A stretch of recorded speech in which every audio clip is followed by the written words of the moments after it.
Welcome to Doug in Exile. Ted Cruz says the obvious thing about Biden, that he is in cognitive decline, and Mika at MSNBC and all those guys, they all completely freak out.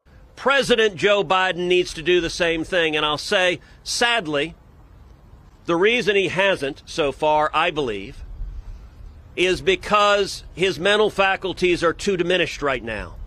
Top of the third hour. Hold on. What? Whoa! They act all mind-blowingly offended, as if they're not thinking it every second of the day. Mika and Joe both know that Biden is in complete decline. This is all just fake, pearl clutching. Joe Scarborough will not let Mika talk, so I tend to zoom in on her face just because she's like my favorite funny cartoon character.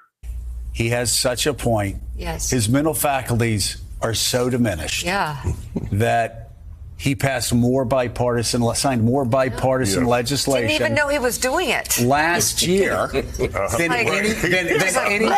any president since LBJ. That's their biggest credit to him, is that he can sign his own name, because that's all he did on all that legislation, was literally just sign his name. They're like, hooray, see, he's not in decline. He can sign his name. Of course, he doesn't even know who he is, but he could have been like, you could have gone back to FDR. What else he did?